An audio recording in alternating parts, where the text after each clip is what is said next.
Hello, everybody. Welcome to Tuesday night's Narrative Live. A big show tonight as we talk about Elon Musk and Twitter. Just a little bit to talk about there, isn't there, Eric Garland? A little bit? Just a little something? Twitter. Yeah, you've heard of it, right? Trying to think of where I heard of it. It's a little thing. It's a little thing, a small time, social network. Some people have, make their livings off it. I mean, I might be one of those That's people. not the one. Not the one where you have you can have somebody knit something for you and make a T-shirt for your band, or No, that's the other kind. What's it called? That's Etsy. I think that's what they call that one. okay. No, that's the other one. Is that what you're thinking of? Etsy? I don't know. Which is the one? Which is the platform that gets leveraged by hostile foreign intelligence services? I forget. Oh well, the Facebook. That's Facebook. So all of them, right? Yeah, well, yes, true, but Facebook in particular, we like Facebook to do that, but also Google. You're right. Sometimes leveraged by They're all having there is actually a news report that came out about how all these platforms have been responding to fake law enforcement requests giving private data over that compromises kids. So that's going to be great for the stock price. Well, there you go. This is all different because this is now not going to be on the stock market at all. Twitter is going private under this new regime under Elon Musk. So there'll be no regulation by the SEC, no regulation really by anybody, because it'll be his own private fiefdom, as it were. Well, that depends on how many partners they have in the deal. Oh, there's more than one partner. I thought it was just him because he's the world's richest man. If there's I believe over 200 individual investors pooling, then they'll still have to do reports to the SEC. Oh, that's interesting. He says not. I think he's saying that it's just all his money, but we'll go through that tonight.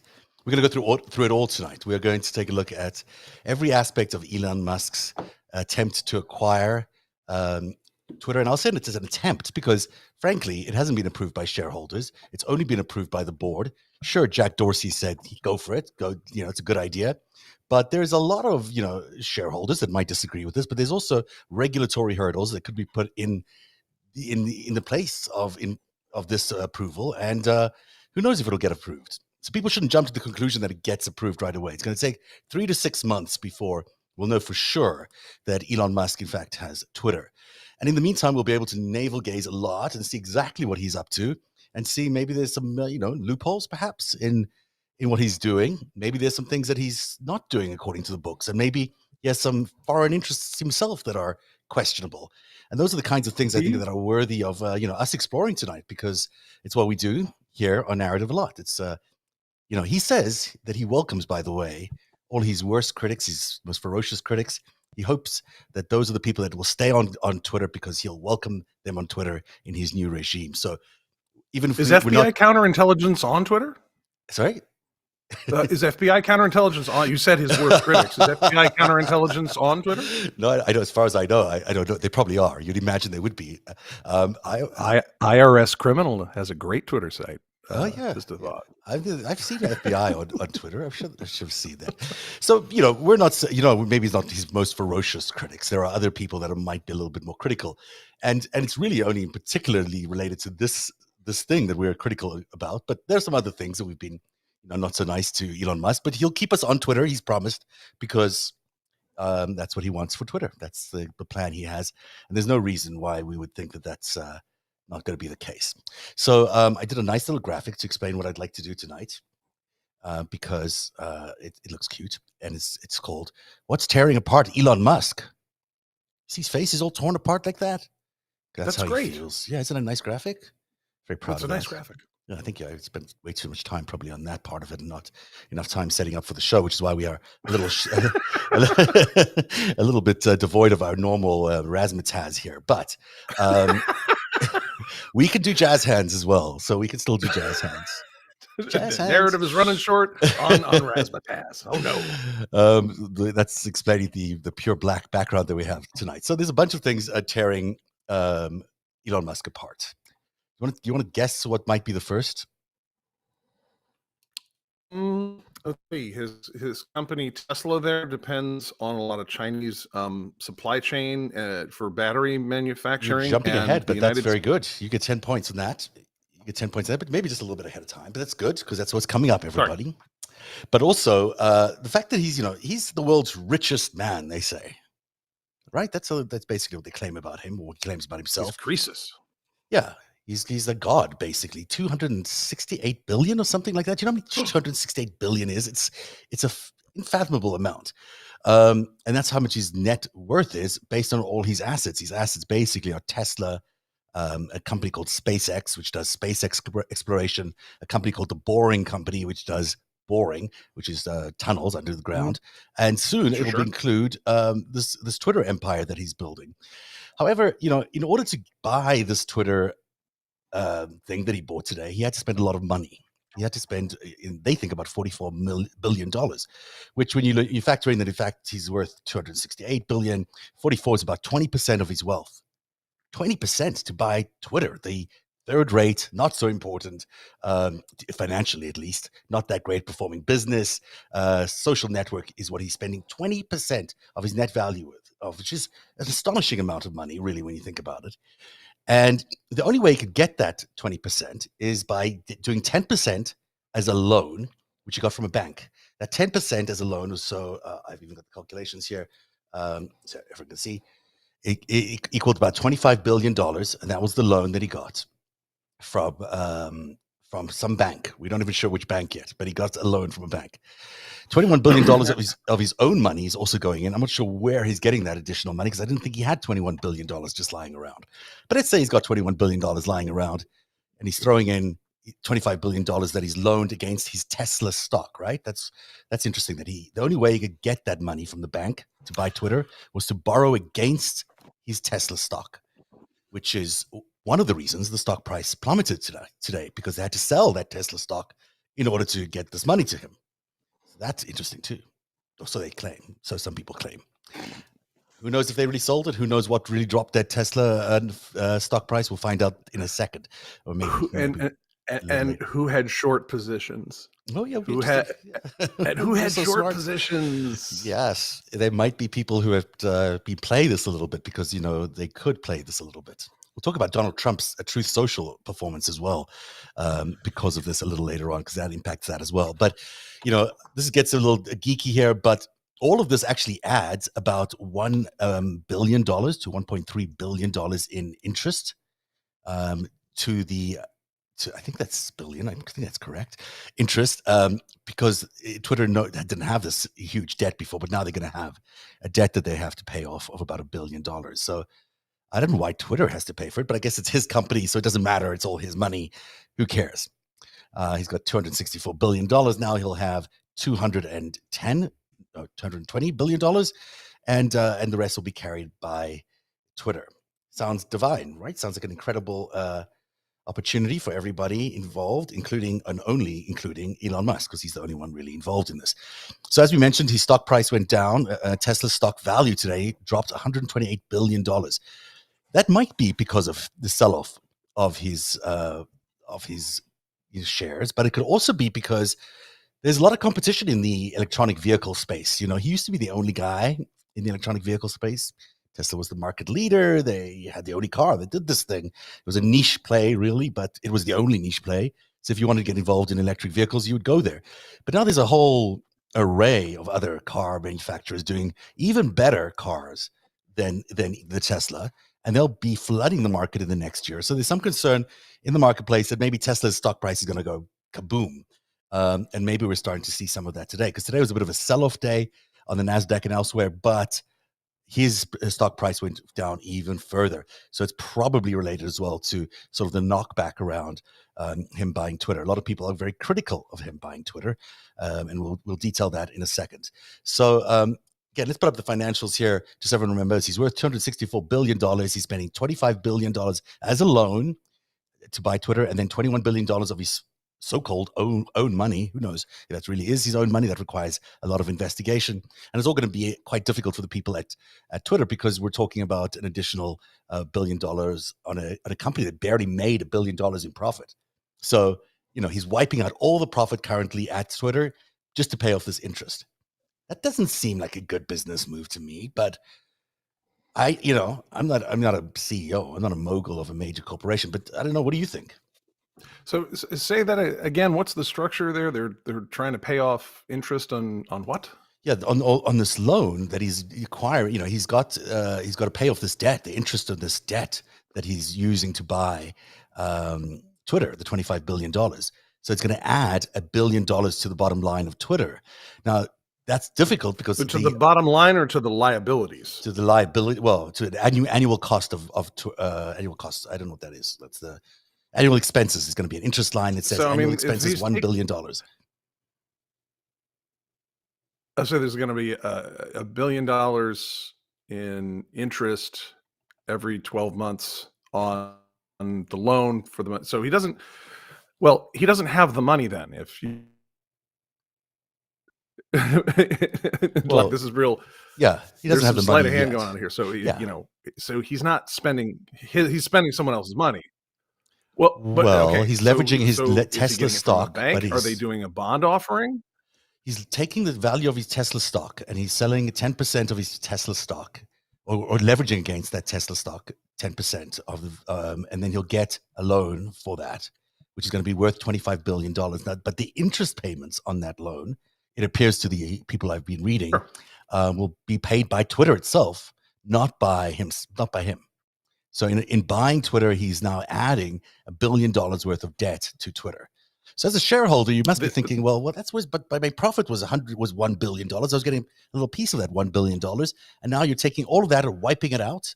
But you're not a shareholder anymore because you've been paid out by him, and he's the only shareholder. So welcome to the private equity hustle. Yes. I want to see more of the details on this. You may know I had an experience several years ago, 2013. After Thanksgiving, I looked around my local guitar center, which is the largest music manufacturer in the United States. And I had been told by a friend, oh, it's a junk bond. And I couldn't figure out why it would be. And I was in there on Thanksgiving, or the Black Friday right after Thanksgiving, and there's like nobody in the shop. Then I started looking at their finances, and I was like, wow, these guys are super in debt. And they had been bought by Bain Capital, which was Mitt Romney's company that he started. Investor number 2 being Robert Maxwell. Interesting. So they had bought Guitar Center in 2007, and I started looking into the background of it, and I really got a good sense of the modern public to private hustle. They have like an accordion process. It's like you take a company public, and then you get a bunch of private equity, take it private. Then you fix it up, you spit it back out public again.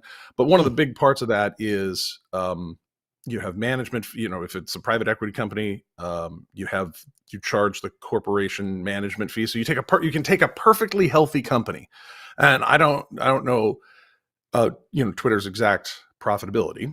But if you take a company that's financially stable and profitable and public, and then you take it private, what these guys often do is load it up with debt. And whoever puts the deal together, it's not their money. They collect this very often from funds that are going to people's retirements. It's where people invest in ETFs, so exchange traded funds or whatever, and the money managers. The fund managers there, they buy all sorts of, they can invest in corporate bonds or, these kind of debt deals. And often they make the interest rate really, really high. Yeah. When they don't even necessarily have to. They just rate the paper that way, especially if they take on so much debt that they then have to service. Then that justifies the ratings agencies to say, oh, well, this is subprime, or it gets down towards junk. And anyway, whoever put that money together, they get paid. Yeah. A lot, and a lot can be 11%. Some of these private equity deals are 6%, 8%, 11%. When money for corporations, if it's a good solid corporation, you might be paying, the prime rate plus, 1.8 or whatever. So you're getting corporate paper for, you're capitalizing your business for 2.2%. Imagine doing a mortgage like that, average person. It's, it'd be pretty, it's like having good credit. If you could do that, but you couldn't do that. Right. And if you have good credit, it's cheaper. And so they take these companies that would normally qualify for cheaper money, and then they load them up with debt, and then the managers all pay themselves out with all kinds of bonuses and services fees and all this, and then they strip the company out, and then they'll tart the numbers up and then throw it back out to the public, and then and list it on the stock exchange again, and it's called sending it to the dumb money. Well, I'm not saying that's what's happening here, but it could be something like that, because look, they make only $1 billion of profit a year, so they're wiping up all that profit basically, and they're going to instead use that money to pay off interest, which means there's no money going anywhere else. They're also going to be paying all the employees of the company who have stocks and any other shareholders at the time of sale. Everyone's going to get a cash check or cash amount of money saying thank you for your shares at 30% higher value than its current value at the stock price. So that's a lot of money you're just handing out to your staffers and to your board members and to whomever who are working for you at the time, and who might not want to work for you anymore now that you've handed them a huge amount of money. So he could be destroying the entire company structure, which has for years put together a pretty solid system where there was a sense that you're kind of safe on Twitter. Up until now, you're sort of safe, not completely safe, but kind of safe, posting things on Twitter. I mean, they did the Saudi spy issue and a few other issues, but kind of safe, right? Kind of safe. Yeah. So yeah, you might, he's going to tear all that apart and probably send all the staffers who built all that running. I mean, a lot of people in this Twitter staff today were not so enamored by the news when they heard about Elon Musk.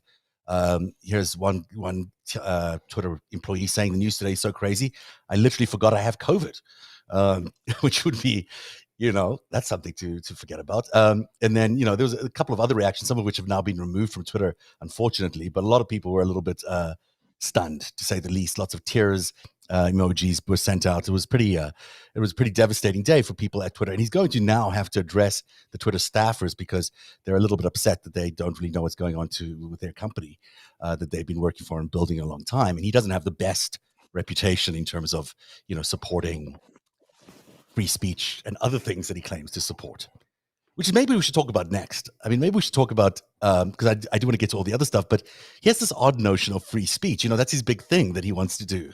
He wants to like celebrate free speech. He's now the free speech dude.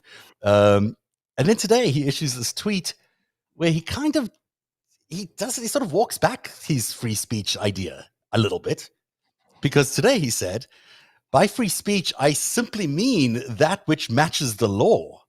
I'm against censorship that goes beyond the law. If people want less free speech, they will ask their government to pass laws to that effect. Therefore, going beyond the law is contrary to the will of the people. That's a very interesting thing. I don't know what that means. It means that there is a law. I mean, and the law is what he will follow. So if you're the Communist Party of China, for example, and you want to pass a law that says no free speech, then he's okay with that. He's okay with that because that's the law of the people, even though it's not a democracy. Do you understand what I'm saying? He's going to basically follow the law of every country that he is working with. He's not where originally he was like, let's enter this whole new era of free speech where everyone can say whatever they want to say. He's no longer saying that. He's now saying, I'll just follow the law of every country, which sounds sensible, except it does sort of takes away from the free speech warrior thing that he was presenting to the world just a few days ago. He's now just saying, I'm going to do the same thing Twitter has always done and just follow the laws of these countries. And, and therefore I'm not such a free speech warrior after all. Yeah. I mean, yeah. The biggest issue for speech that I have on Twitter is I don't have a problem with people's speech, but the free speech rights of a stack of 23,000 Huawei phones in Moldova being operated by Russian intelligence to seed all of our, conversations. That's the kind of speech that we really need. We still haven't quite unpacked, He says he's going to get rid of those. He says he's going to get rid of those by authenticating every human, which means they are going to be tracking every human and what they're going to say on Twitter, because that sounds very free to me. I mean, if you're going to allow people to say whatever they want to say, that's great. But now they're going to say, we're also going to track you when you say whatever you want to say. So that's not so, but that doesn't sound so free. Well, here's the thing, though. They're kind of telling on themselves there because, they can already do that. They already are doing that. I mean, Well, they haven't Twitter's got. authenticated everybody. They just are saying, "Hey, who are you? Give us your phone number." Now they're going to authenticate you, whatever that might mean. Well, they haven't. They have. If you have an application on your phone that has Yeah, Twitter in it, I know. then they know where you're tweeting from, Right. and if you're, the place you tweet most from is likely your house. Yeah, I think These companies have more data than we come to understand, I think. So I think they won't be letting us people just post under pseudonyms and what have you. I think they're going to want to be authenticating you as an individual human, and you'll have one account, and you'll be allowed to say what you need to say, and they'll be able to track you whenever you say it. So I think it does dull free speech. In some ways, that people might say that's great. Let's only the authenticated people speak. But on the other hand, it doesn't really allow anybody to say anything that they want, because anything that they want is going to be publicly facing, and they have to think about what effect that might have on their workplace, on their social lives, and all those other things.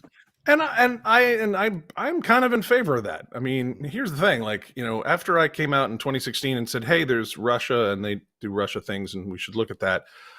I got attacked by botnets of people repeating the same sorts of abuse. I had people who were paid, and other people who were just organically didn't like what I had to say, who got to operate under this cloak of anonymity.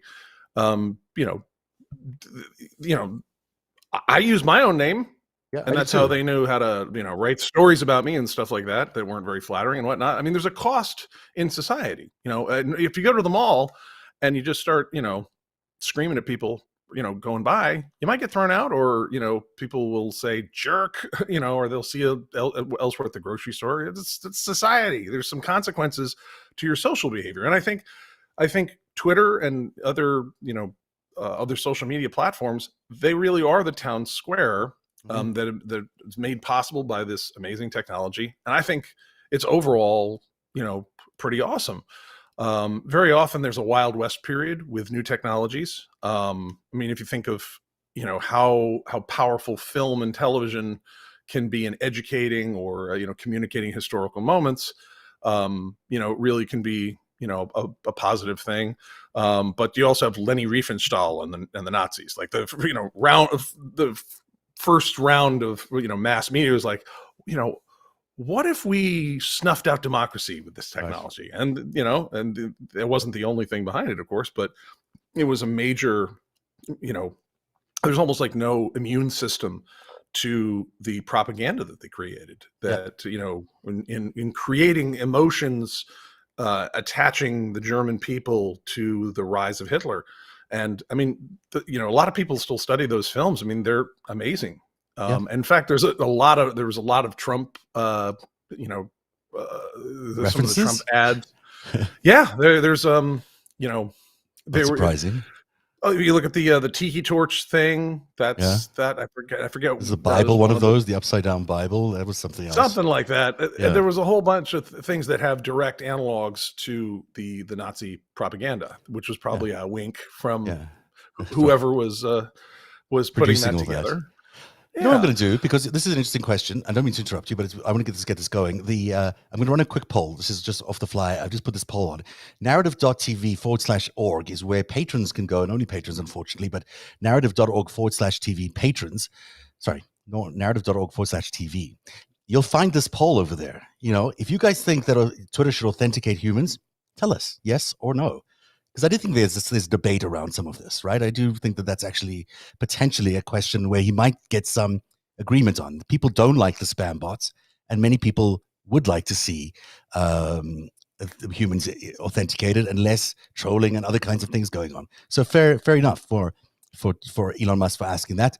So go to narrative.org/TV if you're a patron, and tell us what you think. Should Twitter authenticate humans? In the meantime, I'm going to take that off and go to our next slide. Sorry, did you finish your comment there? Did I interrupt you when you were talking about that German propaganda? Well, I was just saying we have a Wild West period, and then sometimes we figure out we need to have some regulations, or we need to be careful about this use of this technology. I think social media, this is going to be the way we communicate going forward, most likely. Yep. as long as these this type of technology is still available. We're still at this level of sophistication and don't slide backwards. And the Wild West here was, we put these things up, people put their data up, and they put incredibly sensitive things up about themselves. They conducted conversations, and it's not a surprise that some of the successor agencies to, like, Russian intelligence and the Stasi and whatnot. I mean, this is a dream come true for autocrats to be able to peer inside your private life and your public life and everything else, And also to be able to run these intelligence ops with all these trolls and bots and things. I mean, that's a dream come true for anybody, because they have the means to control the narrative. And that's, of course, a big deal in the world these days when everything is about narrative warfare. So we've mentioned that he's so-called rich. Mr. Elon Musk is so-called rich. Then there's this thing called LIDAR or LIDAR. I think it's LIDAR. You know what that is? I'm trying to think of the kind of imaging intelligence that is. It's lights and radar together. LIDAR. Yeah. Okay. And it's basically the technology that every other company except Tesla is using to make their electronic vehicles safe for you and me and whoever wants to buy their electronic vehicles. Now, Elon Musk has for the longest time said, we don't need LIDAR. Tesla doesn't need LIDAR. It's not necessary technology.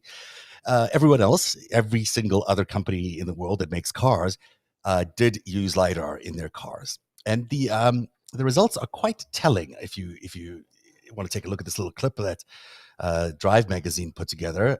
It's quite revealing what LIDAR does and what LIDAR doesn't do.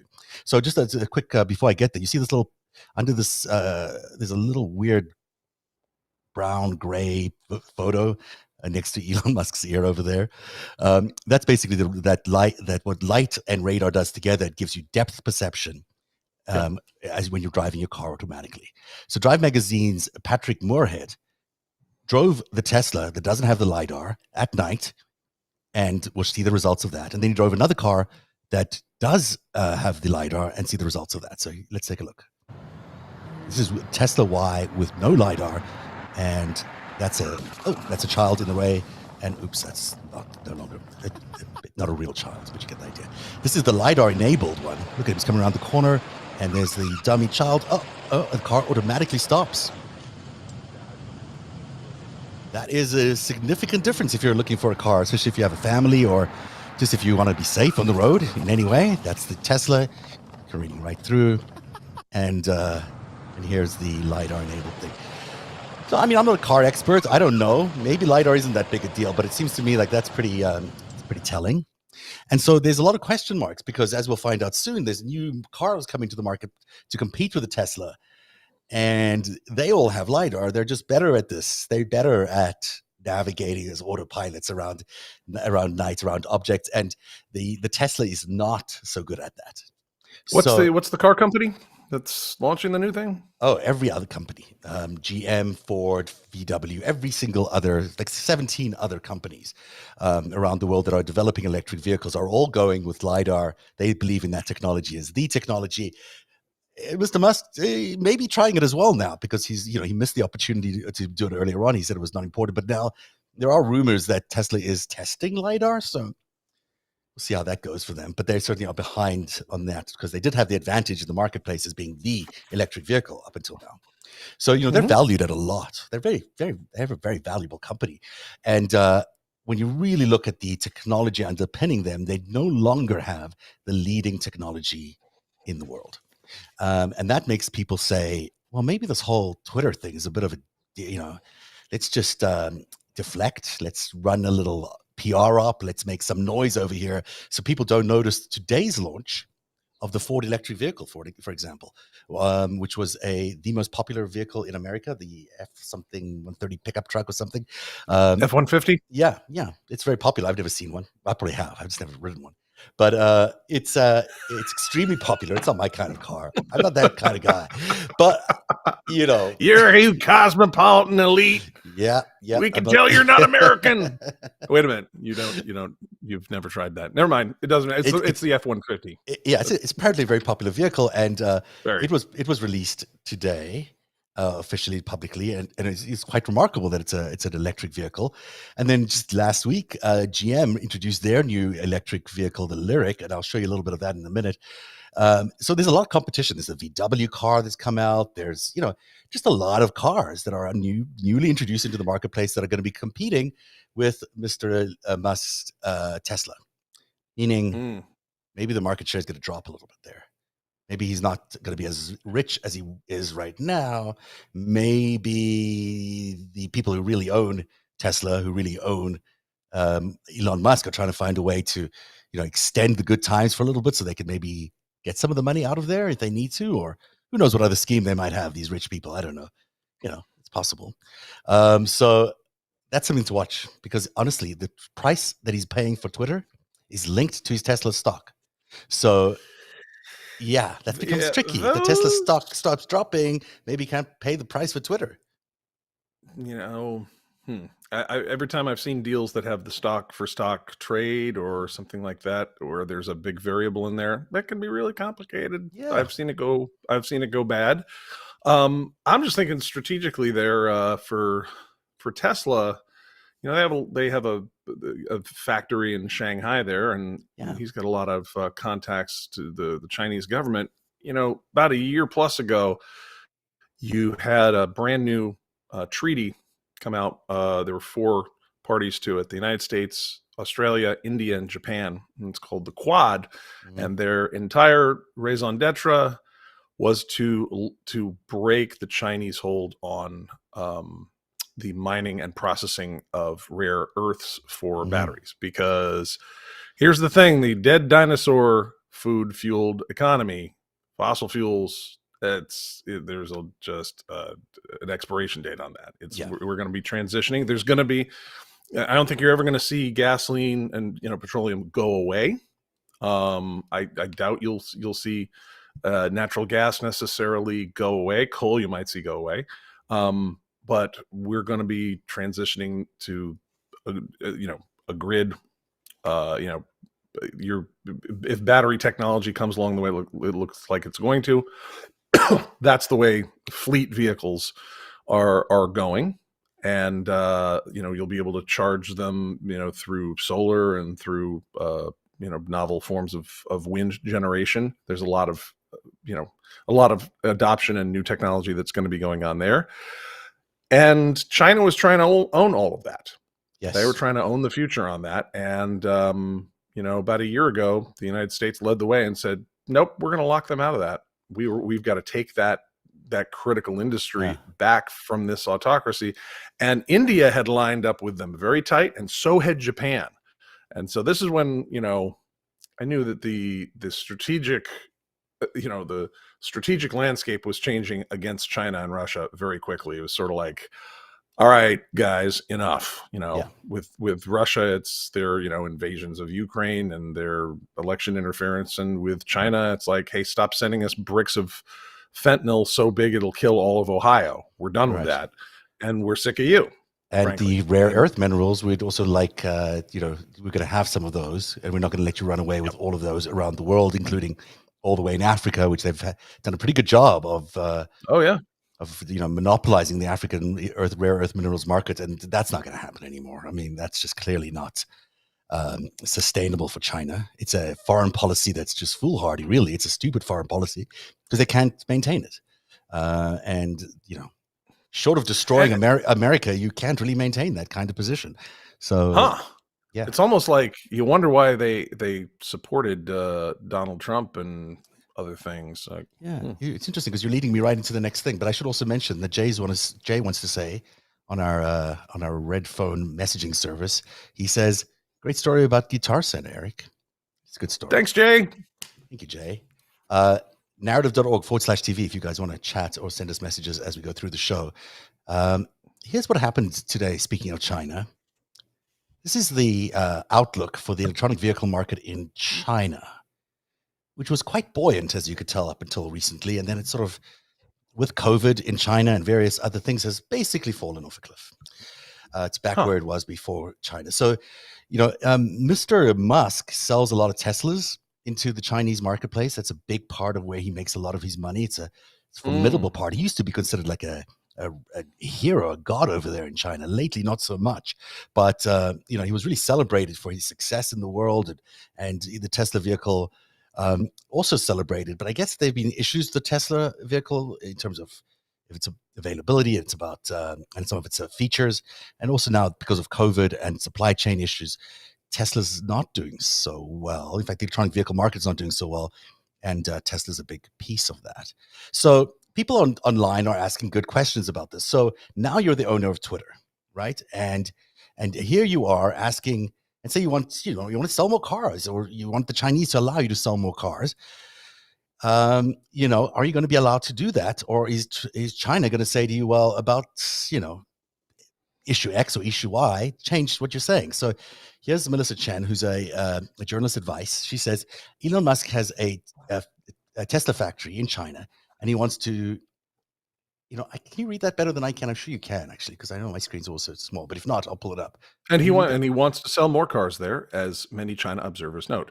What happens if Beijing leans on him about, say, a Uyghur or Hong Kong activist account about Chinese disinformation bots leveraging this platform?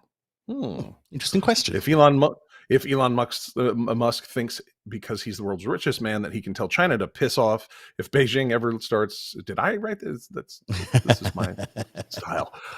To piss off if Beijing ever starts leaning on him about Twitter, he'll find out how efficiently the Chinese state can gobble up that Tesla Shanghai factory, taking it with it as much IP as it can. Well, right? Few countries are as effective with linkage diplomacy as China. Put another way, China is not the SEC. Elon Musk can't give Beijing the middle finger as easily as he does a U.S. federal agency. Yeah. Valid point. It's a really valid point. She's saying what everyone's thinking. China has a lot of sway over this guy. This is his baby. Tesla's his baby. This is the most important thing he's ever done in his life. And all he needs to do is keep selling Tesla cars. So if China says to him, do this or do that, we'll let you sell more cars, he will. He will do that because Tesla's his baby. Way more than caring about free speech, which only half seems to care about. Tesla is his what he lives for. It led Jeff Bezos to say, interesting question, did the Chinese government just gain a bit of leverage over the town square? This is after Mike Forsyth, the New York Times reporter, said, apropos of some things, Tesla's second biggest market in 2021 was China, after the United States. Chinese battery makers are a major supplier of Tesla's EVs. And after 2009, when China banned Twitter, the government there had almost no leverage over the platform. That may have just changed. A little later, Bezos added to his comment, because he obviously got some feedback. He said, my own answer to this question is probably not. The more likely outcome in this regard is complexity in China for Tesla rather than censorship at Twitter. But we'll see. Musk is extremely good at navigating this kind of chaos or something like that. But walk back of sorts. I got more respect for Bezos now than I've had before. That is some quality shade there. And good shade. I mean, it's actually true and accurate. And Bezos knows a thing or two about China, and he knows a thing or two about the export market. So he's not coming from an uninitiated place. He knows how to deal with foreign governments. Realistically, he's one of Musk's few peers, at least in terms of both they're competitors in a way in space, and they've been in the tech sector a long time, and he's pointing. It is interesting that that he is pointing out the foreign compromise of somebody. I mean, that's FBI counterintelligence is probably smiling at their desk. Like, thank you. Yeah, they must be considering that as a big issue at various levels of the law and order facilities or organizations in America, because you can't really have a foreign government have influence over your town square. You are not. We've seen it sort of happen in media a little bit, and it's terrible in television and other. Yeah. So can you imagine in the town square if suddenly people were, as China has a habit of having people disappear off their version of Twitter, the entire, having people just disappear off social media completely if they don't like what tennis player X or a TV star Y. if Beijing wants, they'll just have you disappear bodily. So yes, well, they could do that too, but they do they do that give themselves socially. all the options. Yeah, Yeah. they could escalate But for sure. well, and it's not just it's not just North America here, right? Who needs to be concerned about this? If this, there is no French there is no French version of Twitter, right? Yeah, I There's don't think so. it's using the same protocols. There's no German version of same. These platforms are world dominating, and they're based in the United States, and U.S. laws have generally guided behaviors there, though there's been some significant scandals, such as the fact that like Facebook is apparently the world's largest repository of child sex abuse media. Hmm. Wow. Real problem. Yeah.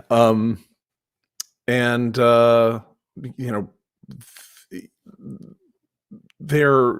Twitter, there is no really replacement for it in any of these countries, and it is these heads of state tweet. Emmanuel Macron wins the election a couple days back and is immediately on Twitter. I mean, it's an important. It's the most important vehicle we have in terms of communicating fast-moving information. There is nothing as fast as Twitter in terms of getting news out or getting opinion out or information out. And that's one of the reasons it makes it so sophisticated and important, and not something you want to let slip into the hands of your biggest adversary in the world, because, you just don't want to let it slip into their hands. Right. So, first of all, I mean, it's amazing you put it that way about Twitter, because that was its initial proposition, and it succeeded wildly. I mean, it was like, Facebook was about social connection, and Twitter is about what is happening right now, and who's telling you, and how much trust do you have in that account. And it's proven invaluable, and I think you and I are both in accord that despite having pretty good information that even other TV producers may borrow without attribution from time to time. Happens occasionally, not like names. We know. We don't have to mention any names. So. It wouldn't be right. Sometimes people suggest shows, and I'm like, if I want to see my friend's ideas 2 weeks later, I'll just talk to my friends again. Yeah, sometimes people borrow, but it's a flattering thing. But it is fast. I mean, Twitter is super fast. It's you say it and it's out there. The world gets to see it instantly. It gets RT'd. It gets moved around. It is a remarkable thing. It is remarkable right now that this broadcast can be seen around the world. There is no single thing on television right now that can be seen around the world instantly, but there is on Twitter. That's true. It's and this is it, by the way. This is kind of a first in Twitter, because we're the only ones who started doing this, and I guess there are others now. But my point is that this is a global thing. You can say something now on live TV on Twitter, and it'll be heard in Beijing or heard in anywhere in the world. That is a very new phenomenon for television. It used to cost a lot of money to do that. This now it's just to put up a Twitter feed. Hey, so those squishmallows I have back there, that's not free. Yeah, no. I mean, this set. Oh yeah, beautiful. This set costs. Yeah. Thank you. Got you sponsors. I see. That's sponsored by Deadpool. Very funny. We should just to wrap up the China thing a little bit. You know who's a fan of Donald Trump? No one. The Chinese, they sort of like him. Xi and the Communist Party of China, they seem to be quite supportive of Donald Trump. They gave him $200 million that he didn't tell us about in his financial disclosure. Yeah, there's all sorts of little deals that he got. In fact, we did this a while ago. There's a whole array of Chinese-related interests that flow around Donald Trump. Everyone from the Adelsons who made their money in Macau, of Chinese gangsters and casino money, to Steve Bannon. I remember Steve. Eric Prince, another guy who worked directly for the Chinese Communist Party's CITIC, I think it was the name of the bank. CITIC, I think. Steve Bannon, of course, well known as being part of the Guo false information, false spy campaign that they did. The Kushners had their share of good times in China. Sure. Remember the real estate deal that Kushner had, and Ivanka had those trademarks for all sorts of things, including electric voting machines, because everyone has those. Yeah, those, the EB5 visas his sister was selling. That's the good stuff. Yeah, that's there. And then, of course, they were put together, the Kushners, and stayed together because of the lovely Cupid-like intervention of Rupert Murdoch's former wife, Wendy Deng. The lovely MSS agent Wendy Deng. That's right. Who is a Chinese spy. Yes, correct. She's a Chinese spy, and she straight up. They've been warned about her, but she also saved their relationship, which isn't that nice that she was able to do that for them. Such is the power of love. Also, such is the power of the dollar. Did you know that just in this month alone, Rupert Murdoch loaned another $150 million from the Chinese bank? I saw Bank that. of China. I saw that go by. I mean, like, wait a second. He apparently, not even apparently, did take out a loan. Is it $100 million? Sorry, US dollars from the Bank of China. It's part of a $1 trillion or something else arrangement that he has with a bunch of banks. But amongst those banks, even in the midst of them supporting Russia in Ukraine, he is taking out $100 million. And when you read Murdoch's papers or you watch Fox News, they seem vehemently opposed to China. They froth at the mouth at the idea of China all the time. And here he is going to China, getting $100 million from them. It's hilarious. It's hilarious. But there you go. There's they still are, they're good for some money, apparently. So, right now, Donald Trump is not allowed on Twitter.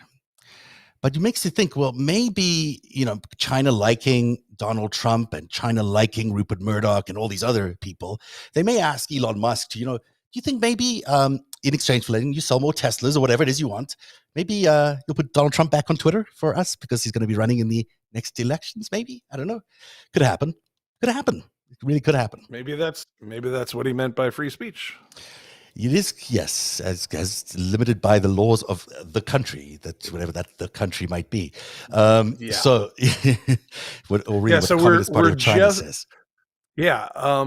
Maybe China and their partners, Russia and whoever else is on that list. North Korea. North Korea, right? Yeah.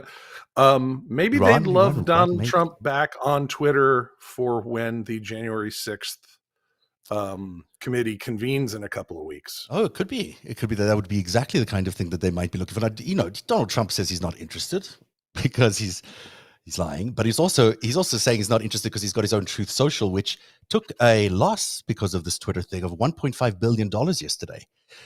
Isn't that interesting that Truth Social wrote down a loss of $1.5 billion just as Elon Musk gets approved as the new buyer of Twitter?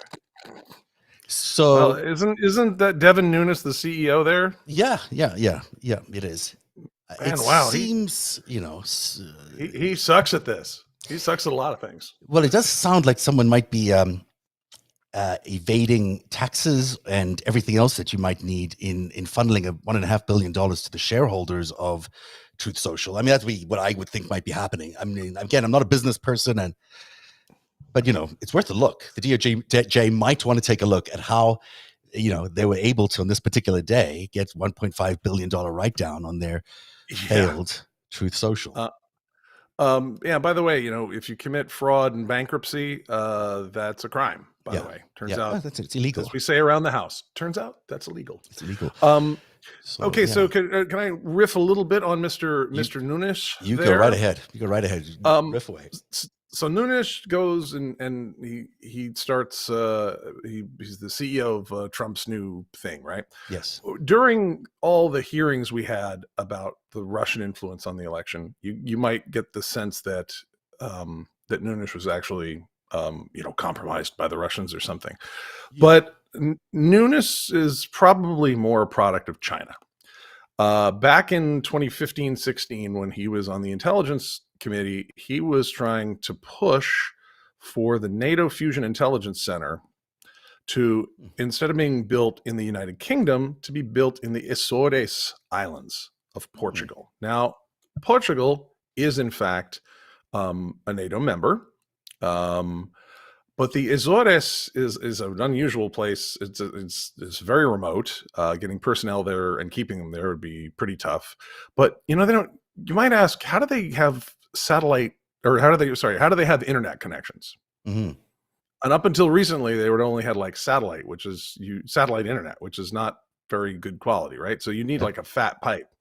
So somebody had paid to tap into a transatlantic cable and link it from, there's like a transatlantic cable that goes from like straight from Florida to Sicily, believe it or not, that carries all this data. And you can, if you pay money, you can build a spur off that. Oh, that's very nice.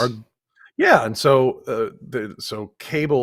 that cable was tapped into and brought to the Azores by the Huawei company. Oh yeah, the spy company, the spy phone company. Yeah, that's right. And Devin Nunes was pushing to get the NATO Fusion Intelligence Center, the new one, placed on top of Huawei gear. There was a back and forth between. A lot of people didn't know that, now did they? Yeah, I didn't know that. That's really fascinating. So you wanted to tap the Fusion Center into the spy network of China? Yeah.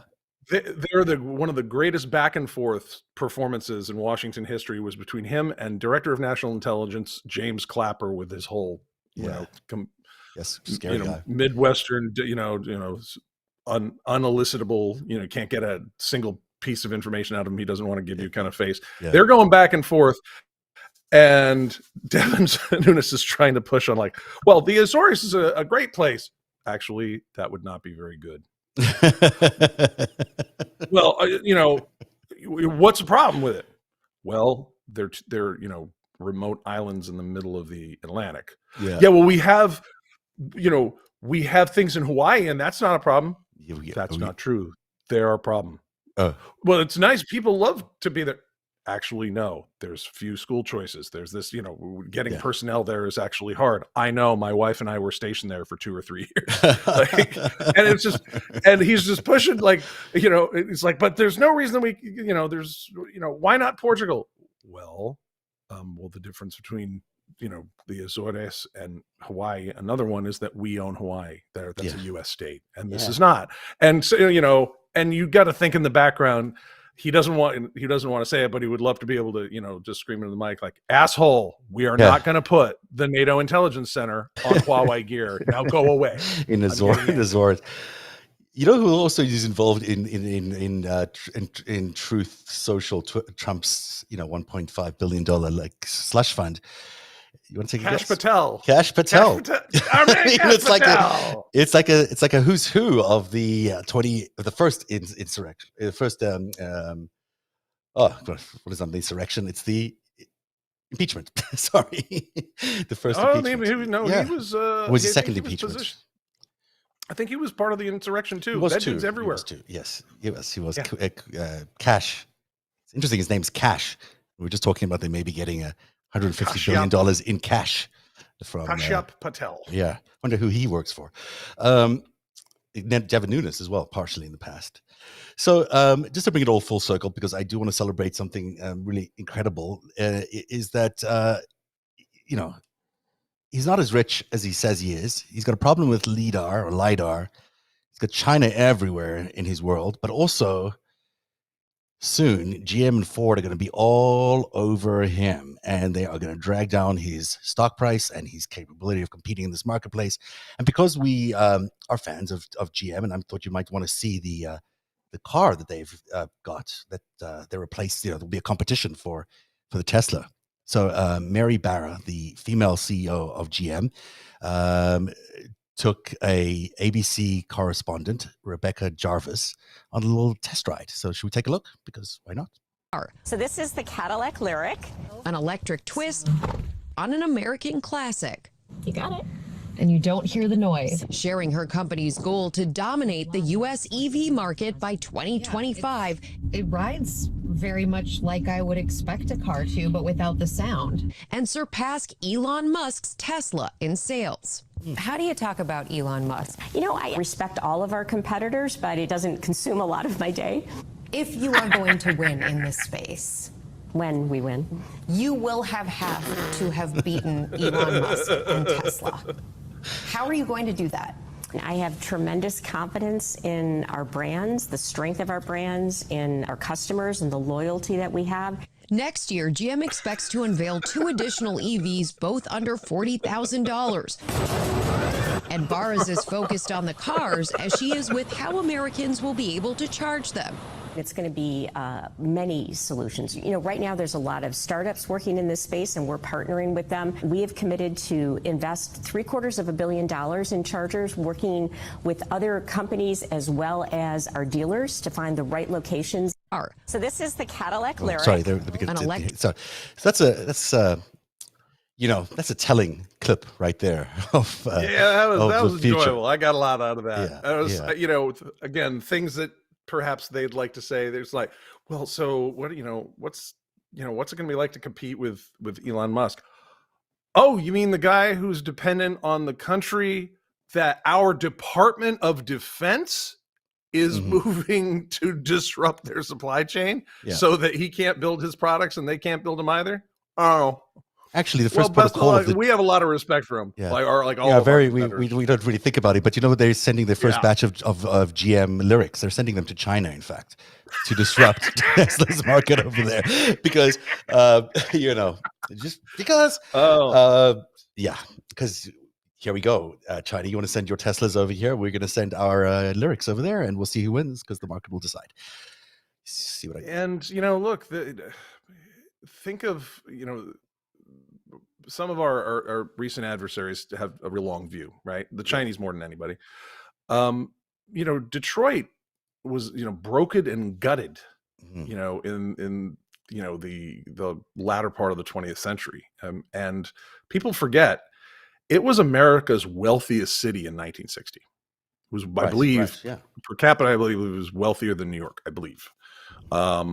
And at least in maybe GDP output, old wealth throws the curves off. But in any event, and I think it was the 5th wealthiest in the world, something like that.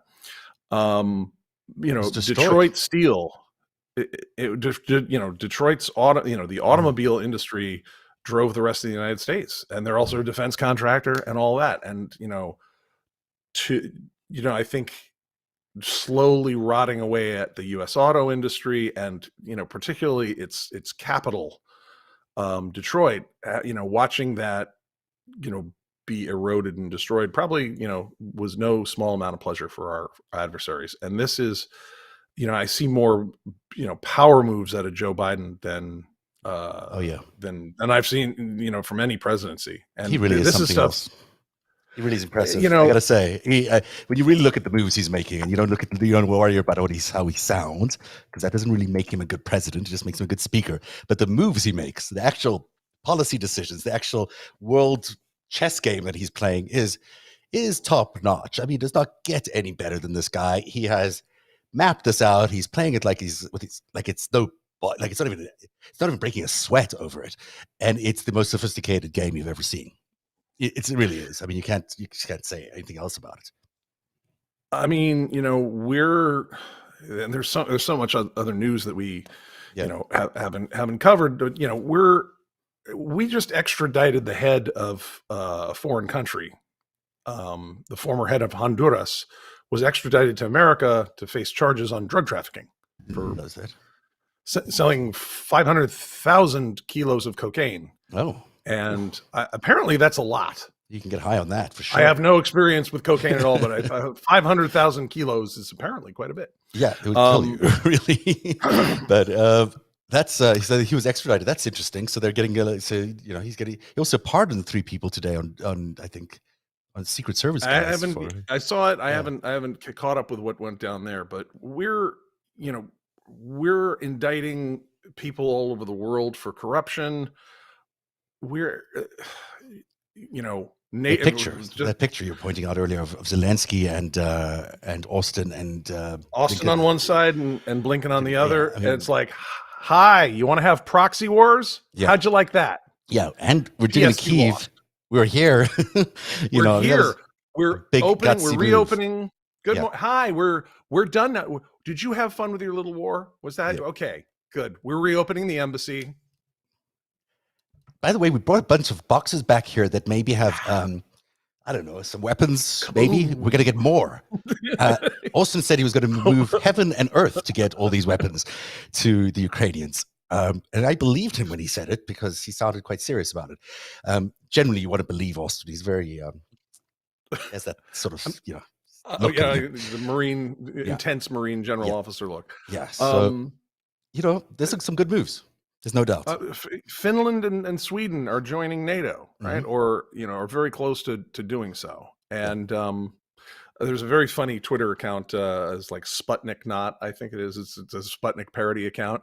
And it's got there's a picture of Putin looking all dejected, and it says, Putin's strategy of overwhelm NATO by throwing too many brand new members at it is not working out. And no, it's not. It's really interesting. Is that what they said? That was the headline. That was the joke. Yeah. That was I should mention as well, because it just came to my mind, and I should mention this earlier, that the reason we have a GM these days, and I know GOPs will bristle at this idea, that Republicans will bristle at this idea that you can credit Barack Obama for this, but you can credit Barack Obama for GM still even being around as a company to take on Tesla. So for those of you who are all like, oh, Barack Obama was the end of the world and the worst president ever, not at all. Probably one of the best, but also the guy who saved GM, who allows us now to take on Tesla with those brand new Lyric cars. So Chrysler got merged with Fiat, and there's been huge scandals of bribery and union corruption and all this other stuff. And they got and what happened to that company? Got taken over by private equity, and merged with other companies. And some of our enemies have been engaged in full spectrum war that are economic, cultural, political, everything. But the economic trying to destroy America, and the moves that these guys have been making, that Biden and Obama have made, have really, frankly, saved this country. So, we'll see. But there's some power moves, and I always look on the on the strategic landscape. I look for a counter move from somebody that's supposed to be a peer, right? Yeah. So if we do something provocative, they do something provocative back, showing, and that's how we communicate. Yeah. Right now, there's a lot of America says this is how this is going to be, and then the other side, Russia and China are not as much America's peer as they imagined, and because of COVID, it's going to get worse China, for them. Yeah, I mean, COVID has really, hit China badly suddenly at this tail end of the pandemic, and it's they basically have kids coming to school in hazmat suits, and you've got neighborhoods being fenced off. I mean, they've really taken it quite seriously. Today they announced a whole new round of new government paid for construction in order to just keep the economy afloat. You saw it. That's interesting because Evergrande, their largest real estate holdings company, if I have that correct, has collapsed into bankruptcy, and the shell game's over. Yeah, it's kind of done, and it's clear to everybody, and there's no response. I mean, yes, you can buy a port in the Solomon Islands or whatever it is that they did, but really, there is no game left here. They're out of bandwidth, and the Russian armies, I mean, they'll try again, but they'll get completely destroyed. They're just going to get completely destroyed. So in the next round of invasion into Ukraine, and China is sitting there on the sidelines, still supporting Russia in this horrendous genocide. There's no goodness that comes out of that. There's just nothing. And do you know who also loses with, if Ukraine is a Western-facing NATO member, is China. China has started, investing enormously in Ukraine, once Trump took over. I think for a few years before that, they've had long-standing ties anyhow. Some that go back centuries, like literally back to the Orthodox had a thing on the Chinese throne. It's very interesting. I looked into the background, but they had really put a lot of money in. They tried to make a play for it. They obviously were outbid by the Americans, because Zelensky looked very happy next to Austin and Blinken. They're quite satisfied with the choices he'd made. So speculation. Who would you mean? The Russian retirement plan isn't very good. Like when you're no longer useful to them. It's not. It's not. Notice the a amount of gold people watch and a pat on the back. The amount of mining executives that have sort of disappeared recently, or Gazprom executives that have just died. I mean, in these like outrageous shootings, and no follow up by the police or anything like that. It's just the Russian retirement plan isn't very good when they're done with you. When they're done with you, they're done with you.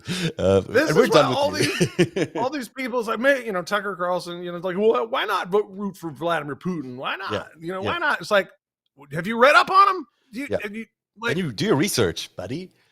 Also, China owns Tucker, it turns out. Look at that China and that $100 million that Tucker is pay for Tucker's salary in the next couple of years. Oh, that's right. Next time he does an anti-China story, just maybe someone should remind him that who's fitting the bill there. We should go, by the way. Go ahead. This is a story we should open up for the audience more as time goes on. There's a lot of stuff that has looked like other countries that has been China. Yes. There's a bunch of stuff Israel gets up to that's really China. Yes. There's a ton of Russian stuff. Saudi stuff. China. Yeah. Bunch of Saudi. The UAE is kind of like the Chinese, Western consulate. Yeah. The GOP, kind of China sometimes. Kind of China as well. Kinda China, a lot of the California Democrats, a lot of China. I mean, they had a lot of money. Yeah. And, they could buy a lot of stuff. Yeah. So that's how it happens. But that they've sent us maybe a little too much fentanyl to try and murder us all. It's getting awkward. It's getting awkward, and Elon Musk, I'll predict that he's going to have a very hard time buying Twitter. I think we've laid out a pretty good case of why it would be a really shitty, awful idea to let him do so, because you would really just be giving it, as Bezos says, to China, and we don't want to do that because we like our Twitter the way it is. But go ahead, Elon. Give us your best shot. My idea is we indict and incarcerate Louis DeJoy, and then we have the U.S. Postal Service take over Twitter. I love that idea of yours. I think it's such a smart idea. The Postal Service needs a reinvention. It needs a modernization. They are good at this stuff. They actually already do this stuff. This is what they do. So, ads, you don't even have to necessarily write new regulations. You sort of extend the regulations they have. And they already are equipped to do it. And it'll modernize the entire place, give them new revenue sources, make everyone seem so much happier. And if you commit a crime using Twitter, then there'll be the U.S. Postal Inspection Service. If you want to sell drugs here, they'll figure that out. They'll, and look, intelligence operations that you might want to run against people into, defame them or discredit them. Those kinds of things. Yeah, those would be kind of things that they showed up to arrest Steve Bannon for that kind of thing, right? So they could show up and do that to other people. It's a good idea. I like what you're saying. I like the solution there. Always solution minded. And nobody feels like, it's creepy. You send a letter, you got to put a stamp on it. And everyone's like, no, that's, no one's looking askance at their Christmas cards and like, I'll bet these bastards are back there reading our Christmas cards. No, it's a huge employer of people. It's a diverse employer of people. It's a great place to work, and it does a good job. So, yeah, and it's guided by the rule of law. Yeah, automatically. We don't need Elon's help in deciding how the rule of law should work. Yes. With it, we've already got the law. Yeah. And if you break the law, then we'll have a problem with it. Yeah. But Thank you. We won't have a problem. Yeah. So maybe Elon should, if he wants to buy it, maybe then he should give it to the U.S. Postal Service to run forever. If he really wants to be such a charitable person and such a free speech advocate, then maybe that's the solution. Much easier than having to do it himself. He already works so hard in Tesla and SpaceX. What does he need to run a social media network for? I mean, just he should take some time off. Enjoy the finer things in life. Yeah, exactly. He works 120 hours a week. Boy. Yeah. We should go because we'll keep talking. Hope you enjoyed the show tonight, everybody. A little technically confusing because it's not my normal setup here, but I think it all worked. Next episode we'll have more razzmatazz. We promise. Razzmatazz. But also we should say that we keep promising this 187-minute episode and it never happens. It's like the endless coming up. I want to do it tomorrow. Explain to people what happened with those 187 minutes that it took the National Guard to get deployed on January the 6th. Because I don't get that. 187 minutes is a long time. I mean, to deploy the National Guard to, save the Constitution. We'll tell you what that's all about tomorrow. So that sounds like a plan, right? Yeah, you're in on that? Maybe. Done. Okay, you got it. Okay. Have a good night, everybody. Patreon.com/narrative if you want to support our programming. And we really thank everyone who does sign up at Patreon. Our patrons are so important to us. We just couldn't make these shows without your support. And we really thank you for doing that. So until tomorrow night, good night, Eric. And good night, everyone. We'll see you tomorrow.